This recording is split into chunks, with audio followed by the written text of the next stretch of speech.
Rell straight up. I like this 1-2 a lot. I think that the Rell, we have seen Dignitas aren't really that interested in. It's not likely to actually get taken away, so 100 Thieves probably could get it as their third pick if they want it, or even just let it fall to the second round once more. But again, 100 Thieves grabbing some really powerful team fighters. Dignitas, will they go towards the Nidalee and really commit to playing up towards that top side? That is a big question for me.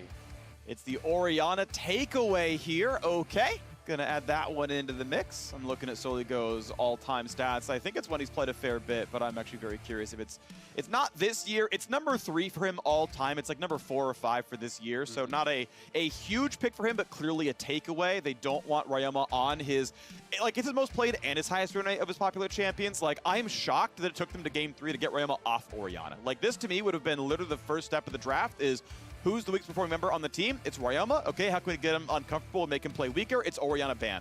And the fact that they're like, you know, that they were so loath to make that happen surprised me. Udyr comes in. Now he is, I would say, you know, more of a magic damage jungler, but he's not the Renekton Nidalee that we've seen so much of. That was such a common, you know, pairing.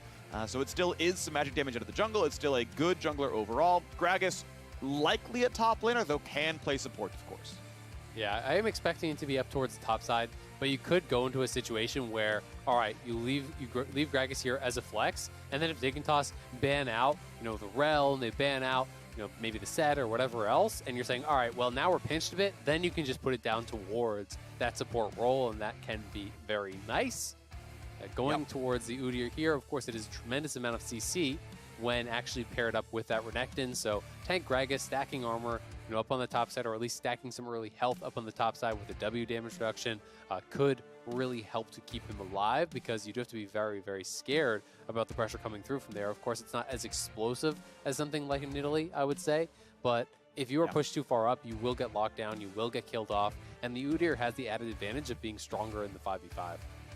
Vayne and Thresh, the ban. Xayah actually left up as a backline option here. Again, a champion you very commonly see as an answer to something like Hecarim. So saying Vayne was actually more likely to be the scary pick here as the frontline burner. Keep in mind, 100 Thieves are going to play 3 tanks this game. Huhi plays pretty much exclusively tanks. So yeah, frontline busting is the thing. And it's like, well, you're Xayah or Jinx then, as Azir is the takeaway as Ryoma's kind of next pick up.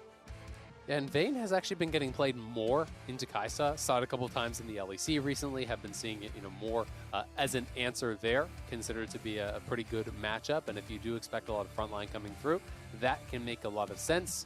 Zoe is something that we saw Ryoma play a lot last year. He hasn't actually picked it up at all since coming back into the LCS with 100 Thieves this year, but will be pretty comfortable, you would expect, on the pick. It's a bit of a mix-up, though, from what they have been looking for. Of course, if you can find a sleep, you can then dive in off that, utilizing the Hecarim and the Kaisa as the follow-up. The poke is pretty powerful, but the combination with the Orianna there, obviously, isn't going to be as powerful as you had last time around. And now I'm kind of curious, do you leave Rell up for Huhi? Because I do expect, if Dignitas don't take it, that we would see 100 Thieves grab it. So, fun fact, Zoe was Ryoma's first champion ever played in the LCS, and he played it against Closer and FBI, the old Golden Guardian lineup. Of course, that was back with Haunter and Keith on the lineup, and obviously Golden Glue in mid couldn't have played against himself, but brought it against his old team, sort of, kind of, his new team, whatever.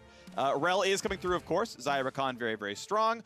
Is going to be a fun lane to look at. I expect them to be advantaged in the 2-on-2, and Dardoch should be the faster clear, so can get to either side of the map to make that one play. So this tells me, Dignitas, you should be good in top side. You should be good in bot side. Mid's close enough. It's Ori, Zoe, whatever. Okay, Dardoch, which lane are you ganking? Which lane are you going to put ahead? And this tells me Dignitas should have the ability to play fast, play first, and take one side of the map. Yeah, and to be able to actually compete in 5v5 going on to the mid and late stages of the game. You know, they have some pretty explosive engage. Of course, that exists on the 100 Thieves side as well with that Rell plus Hecarim. But Orianna, Rakan, deadly engage there. If you can have the Renekton flanking, find that sort of a fight starter there from the Rakan, it can be incredibly powerful. I do always worry a little bit about some of the squishier builds that Rakans go for when you are playing into Rell, because oftentimes as you engage, the Rell can just press R and then stun you out of that, and you don't have the mobility to actually get out because you're locked down and you don't have the durability to survive it. So I have seen it go bad for Rakans. We will see if Aphromoo can play around that and really find a way to circumvent the Rell and be able to reach some of these carries like the Zoe and the Kaisa. Yeah, definitely watching for this one. Always got my eyes on how the supports can make it happen because Guardian has been such a good rune for a lot of tanks, but without Aftershock, you get one shot very frequently, and you can occasionally see Aftershock on a Rakan. Obviously, with Alistar, you just like play the ult and phase rush is good enough, but like Rell never hops off. She's like, I'm Aftershock, I'm taking the front line, like I don't have ways out. So yeah, I'm curious if the lockdown happens, right? And Rakan can't survive it. What kind of build he goes for? Is it Shurelia's? Is it, I mean, I've seen Mandate, though probably not much in pro. And we're gonna get ourselves onto the Rift. Let's see how it goes. 100 Thieves won the first 2 games. The first was a comeback. The second was kind of just domination. Dignitas have finally chosen blue side. They have picked a much more team fight focused composition, and we'll see now if they can fight back playing a more comfortable style on the blue side. Yeah, this is where I believe their strengths really are. You know, 100 Thieves did have a better early game statistically than Dignitas during the regular season, but 100 Thieves was not blowing people out in the early game. You know, and as long as Dignitas, I think, are staying close in those early minutes, they should be competitive in the 5v5. They have the engage, they have the scaling this time. They have the ability to really compete here and show us what they can do on a more even footing. Now we are seeing several defensive wards on the Dignitas side, 2 in their bottom jungle. Right now, I believe only seeing 1 on the 100 Thieves side, and even that's just like ward into recall into you know, put your sweeper back on. Oh, they have 2 wards themselves. All right, we spotted them. Thank you, observers, for showing us the blue side wards. Really afraid of getting evaded upon. Gragas, Rell, honestly, pretty decent level 1 setup CC. Not a lot of easy ways out for Xayah. You'd have to burn a flash. Either way, both sides are going to feel safe on their bottom jungle, so no invade pathing, as both junglers start on their own blue buffs, so they're going to get conventional clears. And honestly, information bleeded on the 100 Thieves side. Ssumday is leashing, and that's kind of known, so they can at least surmise closer started red buff, but Dardoch is fully leashless. Yep. I think that makes sense, though. You know, yes, you give up a little bit of information by leashing the Hecarim, but Hecarim on a single target camp is just a lot slower than the Udyr is, so worthy trade. Neo gonna get the shields, though. Honestly, Aphro with the shields makes it really easy to keep Neo alive here. Second shield comes across, but now Huhi's in a spot to get the auto attacks off. FBI gets some decent damage. Heal used as the Ignite was earlier on. Huhi gets the pullback, but he takes a turret shot. And now Neo, chugging through his only potion, is healthy enough as Huhi's gonna heal back up. I feel like they kind of overcommitted on the chase. You know, after FBI gets pushed back, maybe they could have just immediately turned on to Huhi, because Huhi is still hitting Neo this entire time. And the trade went so long that he got his W back up. He had the remount for the flip back in, so Neo now playing at very low health. But you really can't afford to base this early on. Jungle pressure is going to be critical. Are either of the junglers going to divert their path to get down there quicker? It looks like for now, Dardoch's still continuing on just a 6-camp clear. Big trade for FakeGod, gets away from the body slam, means a couple hundred damage, comes across on a Ssumday. Another extra auto, puts him at 250. The turret shot back, though, ruins that trade. And Dardoch able to clean his 5th camp, no problem. We're going to have the Krugs taken. And okay, nice knock up there, pretty good damage. Holding back the flash forward, the shield and the flash away. Neo, no flash to chase. This is dangerous, but Dardoch is coming around. Aphro should be safe. Can they find the rest, though? Neo needs another Q, but it's going to be a while. Doesn't have his own route. Closers here. Be careful. This is first blood. He didn't even need the jungler. Just killed himself, and now Dardoch has to flash away, but Ryama's in the chase. He's got an extra flash. He can get the sleep. Dardoch is not getting away. Oh, this is a complete tragedy as Dignitas are running for dear life. Ryama's going to be stunned, but he can still chase. Dardoch, he's going to get a shield. He's going to get some movement speed. The flash follow. Ryama gets killed number 2. Soligo puts the flash away, and 100 Thieves are slaughtering this game. It's a disaster for Dignitas down in that bottom lane. Just kind of over chase, lost sight of the fact that not only can Hecarim be there, but Neo is chasing into the brush with like 100, 150 health. Huhi able to knock him down himself there. It's just the overcommitment. They're getting these good engages onto FBI, but they just continue chasing past Huhi, ignoring the fact that this support is going to be doing significant amounts of damage. You are level 2. The auto attack damage matters here from Huhi, and as they chase in, it's remount, flip, auto, dead, just straight up. As you said, didn't even need the jungler. The fact that Ryoma arrives, takes one flash, flashes after him, sleep perfectly placed to block the entire corridor, has the other stolen flash to continue the chase. There's just no escape here for Dardoch, and Soligo trying to move down to protect him. it just forces him to use another summoner. So terrible start, despite some aggressive trading that went okay for Dignitas. Yep. The extended play is going heavily in the favor of 100 Thieves. At the very least, Huhi is the one that got that kill, so could be worse. FBI was the one getting first blood, I believe, last game. Yeah, and FBI got his pickaxe recall off and caught pretty much the entire wave. Yes, Neo and Afro shoved that wave, and they're like, okay, maybe we did. Oh, we denied nothing. Okay, he's up 8 CS and an assist and 15 AD in this lane. This is immediately tragic. 100 Thieves have complete control over the duo. And good luck finding the rest of the way through this one as Ryoma gets a Prowler's Claw from a minion wave. We are right after all. He is getting Prowler's Claw. Haha, it just took us a while.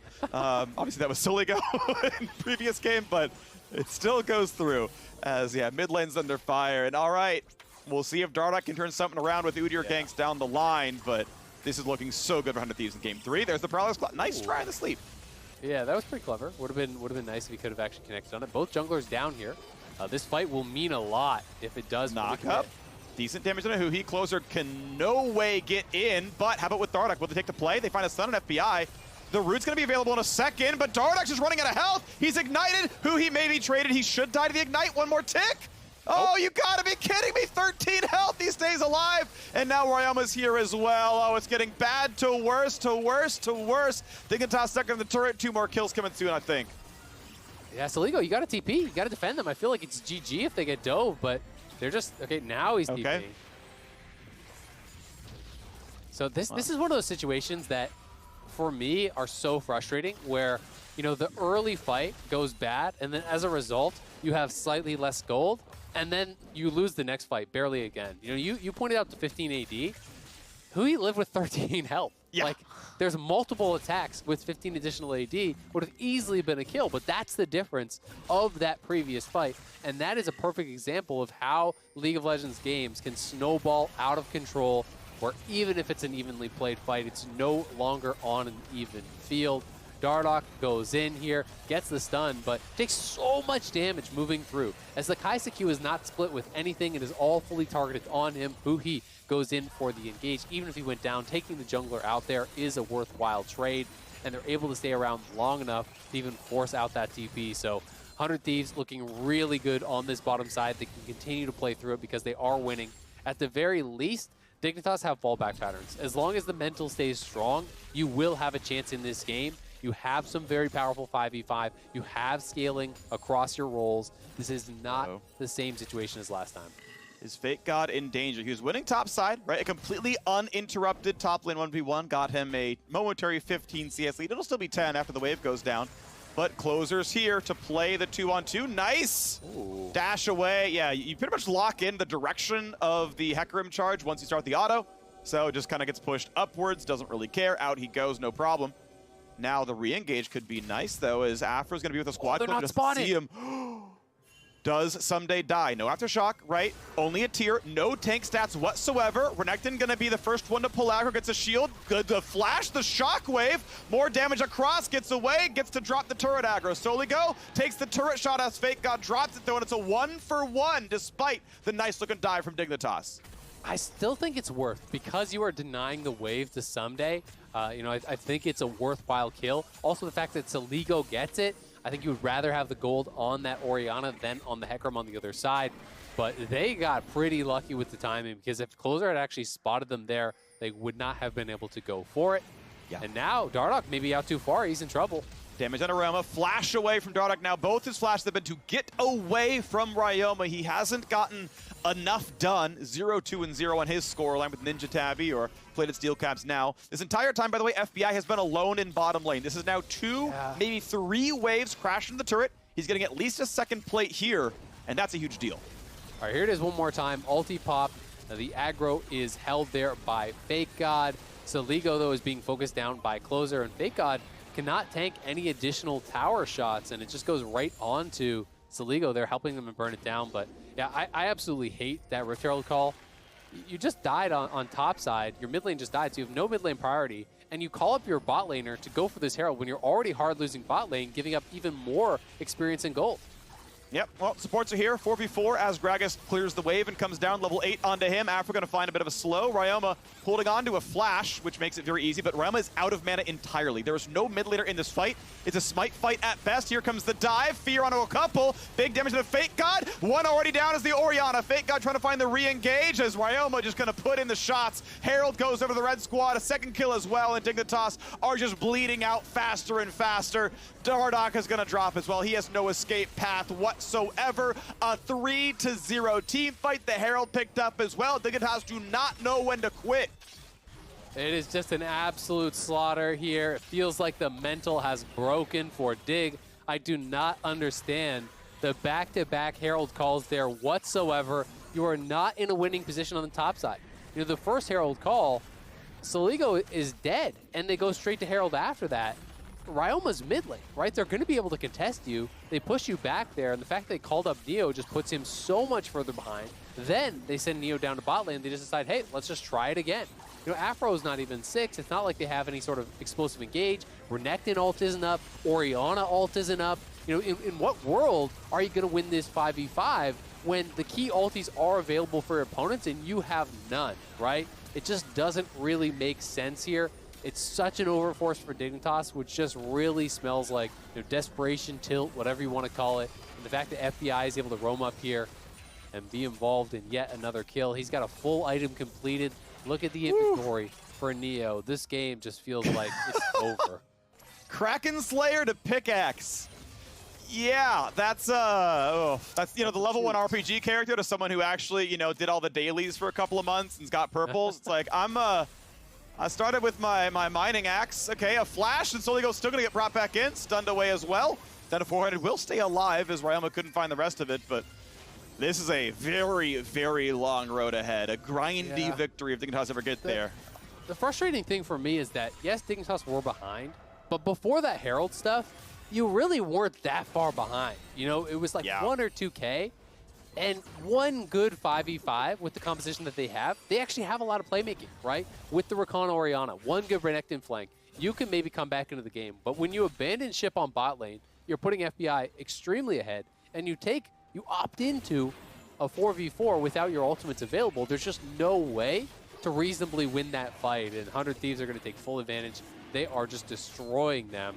And with this gold lead, with the composition on their side, which also has strong scaling, it's really hard to imagine what Dignitas are going to be able to get done. It looks like you're going to lose bot tower. They already lost mid tower. They're already down 4,000 gold. The only dragon in the game is on 100 Thieves' side. It's feels like it's all over them, but the grind. It's a little doomed. Early smite for Dardoch means a barrel steal? Yep. Nice smite, Dardoch. It's the second early smite this series. This one obviously not as useful, not as meaningful, but had a chance at Baron over in game 1. And okay, the Phoenix Puff manages to grab some of the small Krugs, which to be fair are most of the gold of the camp, but a lot of XP lost as Ssumday claimed most of it. 4 plates taken. I believe every single one has been solo for FBI. Not a single one has been shared with anyone else on his team. So he's massive. No one's in the lane, by the way. Like, when there were 3 plates left, the whole squad had to recall back, like, behind bot lane tier 2. There you go. There's the 5th plate. There's 400 gold going to FBI. He's massive. He's almost doubling the gold of Neo. Like, as well. We can just, like, keep mentioning the ways that 100 Thieves are winning, but 100 Thieves are winning. Yeah. I mean, the fact that he's level 9 to level 7, that he has this enormous of a gold lead. Kaisa is one of the most snowbally marksmen in the game when she is playing from ahead. Her ability to utilize that gold is really, really powerful. To follow up on the the Rell and the Hecarim, diving in, apply the plasma, you follow up, you can assassinate people in the back line.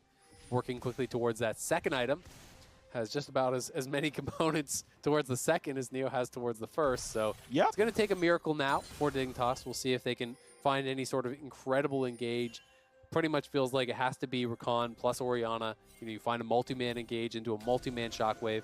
Maybe you have a hope from that point, but barring that, I think it's going to be 100 Thieves all the way. Turret plates fall. Looks like we had at least 10 picked up for 100 Thieves. Maybe 3 or 4 on the Dignitas side. Not to mention the 1,000 gold from the turrets themselves that dropped, and the 150 from first turret. Back on the map, 100 Thieves playing top side with their very fed AD carry. 33 CS advantage. FakeGod an Aphromoo though, finding something on the other side of the map though. That's actually pretty good. They get to push away Ssumday's Gragas. pretty standard build of tier into tank ever since the mana cost nerfs on Q. But this turret's not going down just yet. FBI, though, getting some pretty free hits, and no one is willing to defend this one. So both teams are bleeding one wave of farm as they've got various strong sides here. But mid lane tier 2 could be Dove. Yeah, could be here we go. Smite, charge forward. There's the pullback. Every single button played for the combo. Nicely done, nicely rehearsed. Absolutely no counterplay. Down goes the mid laner. Really clean stuff there from 100 Thieves, just continuing to push forward. Yes, Dignitas is trading back on that bottom side, but all the gold is going to FBI. All the experience is going to FBI, and this is just so much more valuable than what their opponents are getting. They've got the protection here for him. He's going to be way ahead of the pace. You just look at the gold lead he has. You know, nearly 2,000 ahead of the richest member on the Dignitas side. Rama sees a homie and is like, all right, never mind, we're done, we're out. That's fine, no big worries down there. 0-3-0 for Dardoch, gonna be a rough one. Not entirely his fault, just a little bit late to every single fight and chased down at the end. Just, you know, clearly Closer has gotten more done, more of the objectives, the Herald control, mostly from top lane pressure, but either way, just waiting for Neo to slowly catch up. Level 8 to 10. Now you've mentioned the XP difference before, but still seeing it. It's rough. 4-0 and 2 in the Hecarim, though. Closer's been pretty much everywhere, even taking away Dardoch's camps. FBI still just gets solo lane XP and gold, though in this case Hecarim shares it because of the proximity. But it's time for the second Rift Herald, and FBI is there to help knock that one down too. Yep, just going to be looking at those inner ring of towers now. Probably go for the tier 2 mid potentially. They've already gotten all the outers here, so they can use this second Rift Herald and just try to crack those inner towers and potentially set up for another dragon. Begin working towards what would be either a Cloud or a Mountain Soul here, given that they already have the Ocean Dragon and are going to be picking up this Infernal next. And now let's see what the gameplay is. 35 seconds on Dragon. You know at this point you start sending your members down to the side. Now, if 100 Thieves thinks there's no play to be had, FBI got a flash early, but can still be easily charmed. Hecarim under the turret is a fear onto 3, and is that going to be enough? FBI's running away. FakeGod just taking the turret the entire time, never walks away. They had a 3v1, but Closer was there, and Ssumday teleported Aphromoo. Jumps over the wall, he is going to die. Ryoma finds Neo, good flash, gets away from Shockwave. Then here comes the rest of the play onto Aphro. Maybe the blast cone's there in time. Flashes to it. But are you going to live? You flash to delay your death. You burn flash, you're still going to die. What was the point of wasting the 5-minute-long cooldown that you could use in a later game team fight? There's a nice setup from Huhi. Neo, not long for the world. Ignited, drops as well. The shield is already on Dardoch, so no target there. They got a Scuttle Crab and they're bleeding kills. Yeah, they are running. Oh, the sleep lands, insult to injury. Yep, that man is dead as well. Goodbye to Dardoch. 0-4-0, likely to be the scoreline. Cask somehow pulls him back. Great aim from Ssumday. 12-1 in kills, and Dignitas just have no chance. 12-1. They got the dragon. They get it all. Felt like that dive on the top side was maybe the last hope for them. You know, even just morale-wise, they kind of needed that to work. The fact that Closer was there, you know, had the 3-man fear with the ultimate to peel for FBI, keep him alive. Closer is 7-0-2. He is so fed on this Hecarim now. You are never going to be able to kill this guy off in any realistic situation. But at least there's some damage in the cross-map play. FakeGod going to go ahead and attack this top lane turret. 6,500 gold deficit's going to become only 6,000 when this drops. Still practically insurmountable, but you hope for the miracle play all the same. FBI currently flashless. Shockwave on just the one item right now. We've got the Leandry's coming through for Orianna, the somewhat slow burn of the play. You are against triple tank. It's understandable for that regard, but you do need to one-shot the backline and have a chance at winning this game. Yeah, and I think it just gets so difficult for Soligo now with Hecarim this ridiculously fed. You can just run straight at the carries, and even if you aren't killing them off, you're pushing them back out of range of your carries. And, FBI is going to melt through Dardoch and FakeGod incredibly quickly. It becomes very, very difficult to play from that sort of situation. Zoe as well, when you have full control, it's super easy to find poke. And it's going to be looking like a potential trade here. Dignitas are going to start basing, so they will come back. But, I mean, the inhibitor is gone. Like, that's just a guarantee at this point. So we'll see if they can actually get an inhibitor tower or anything up on that top side. But I kind of doubt it. I think it's going to take FakeGod too long to do. They're crashing Nexus turrets. This is going to be one Nexus turret gone for sure. I don't think they can end the game against the other Nexus turret unless they find a really, really nice team fight, but they're certainly trying. Sub 20, Nexus turret cracked. I honestly can defend, just say, yeah, you know what, take the inhib, let us get the farm. Maybe we'll bleed you the Baron. Oh, that is Dardoch catching a sleep. Why walk forward? You are never winning the team fight, and you chose to die for absolutely nothing. That one's on him. The rest I can forgive, but at this point, Tilt is taking over, and Dignitas literally giving away kills. I mean, he's trying to delay recalls, right? You know, FakeGod stopped his recall, so I think the call is, all right, stop the base, maybe I can get the tower, right? And that's why he's moving forward, but you got to walk that line very carefully. You're so far behind that, you know, you step that little bit too far forward and you will just die. That's what ended up happening. Couldn't delay the recalls. They lose the tower. They lose the kill. 13-1, one of the most one-sided games, if not probably the most one-sided game in the LCS this year. And it's happening here in playoffs. Yeah, and I mean, against the 4th and 5th seeds. And if you looked at the first 2 games, these teams were pretty close. Game 1, a comeback. Game 2, okay, draft gap. Game 3 is just, yeah, mental boom seems to be what's happening here under this one.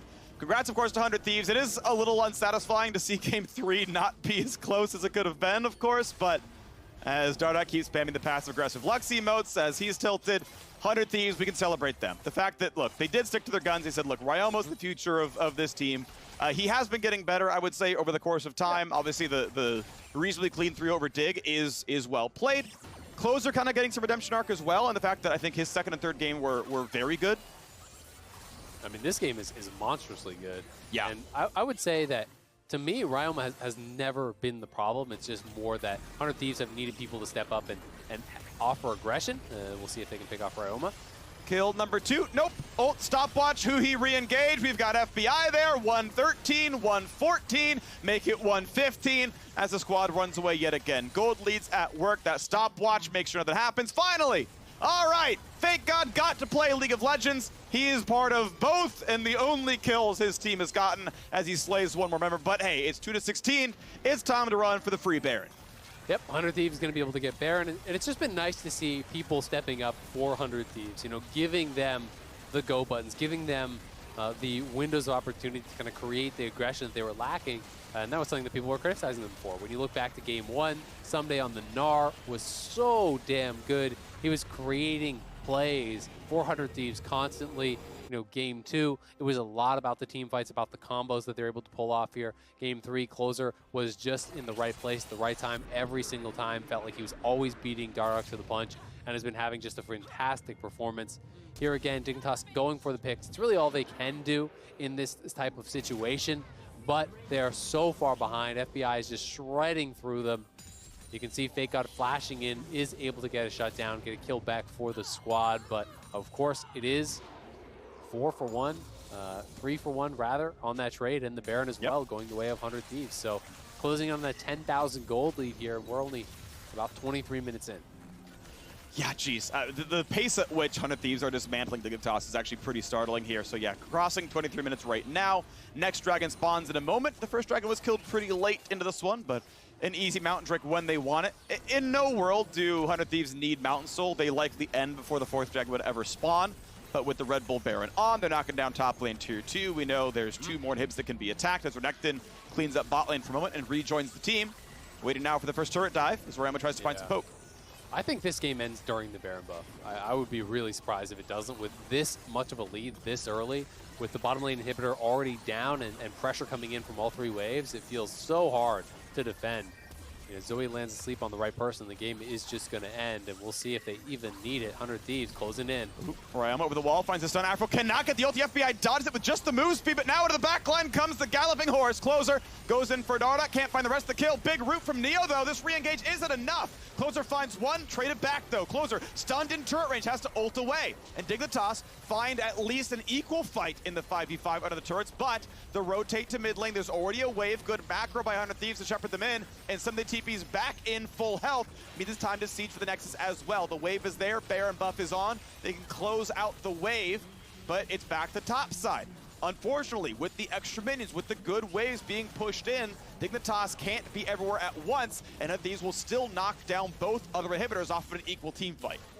And FBI, he's the biggest problem. And if you don't kill him off, it almost doesn't matter what else you are doing. He is so ridiculously strong.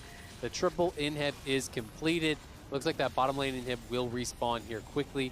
Yeah. Because of a pretty good fight from Dignitas, the game will not end, but it is still so far in the favor of 100 Thieves. It's incredibly difficult to even leave your base. So we snapshot it right now. 10,000 is the gold difference with double inhibs down.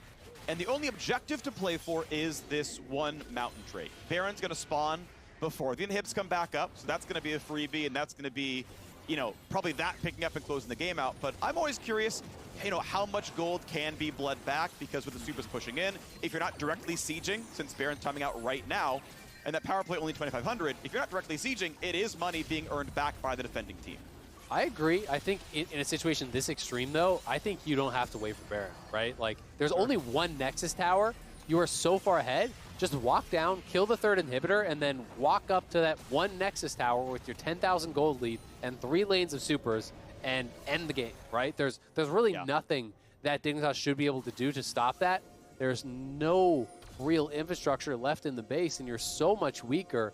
With the added power of all the supers and the minions that they'll have to be wave clearing, there's no way they should be able to deal with 100 Thieves.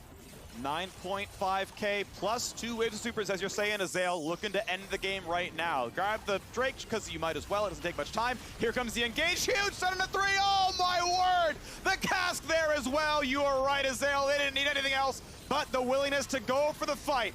It's going to be 4 picked up as a trade of 1. Make it the 5th. Dardoch, the last to stand. Closer ends the game. Legendary. The Bud Light Ace, a 26-minute win, and it started from the very, very beginning. 100 Thieves in complete control. The 3-0 victory, at least a smile and a laugh on Dardoch's face as we say farewell to Dignitas for the spring split. They will carry over their record into the rest of the year, but 100 Thieves will survive in the battle for a spot at MSI.